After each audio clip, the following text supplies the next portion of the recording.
मी याआधीही या विषयावरती बोललेली आहे, पण आज दुपारी निवांत बसून जेव्हा मी पेपर रीडिंग करत होते तेव्हा मला असं वाटलं की पुन्हा एकदा रिमाइंडर सगळ्यांना द्यावा.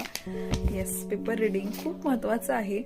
आपण निवांत बसून मोबाईल कितीही वेळ पाहतो, खूप वेळ जातो त्याच्यामध्ये, पण बऱ्याचशा त्या गोष्टी एंटरटेनमेंटसाठी असतात असं मला वाटतं. की म्हणजे त्याच्यातून काही तुमचं नॉलेज वाढेल एवढं असं काही आपण पाहतोच असं नाही. हा, तुम्ही जर त्या रिलेटेड व्हिडिओ पाहत असाल तर ती वेगळी गोष्ट आहे, पण तरीही वाचन ही एक इतकी महत्वाची गोष्ट आहे, ती तुमची आकलन क्षमता वाढवतं असं माझं म्हणणं आहे.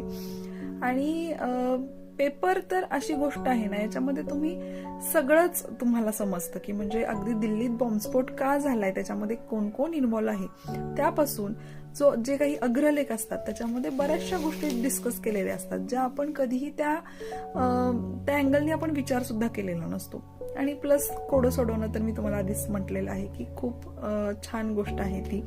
म्हणजे जर कोणाला मनापासून असं वाटत असेल की बाबा माझा मोबाईलचा यूज मला कमी करायचा आहे आणि मी काय करू, तर हा एक बेस्ट ऑप्शन आहे, तो तुम्ही नक्की करून बघा.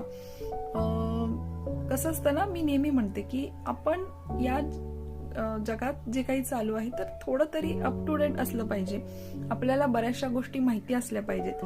कुठंही चार चौघात बसलं तर आपल्याला बोलता आलं पाहिजे, आणि त्यासाठी वाचन महत्वाचं आहे. बरोबर ना?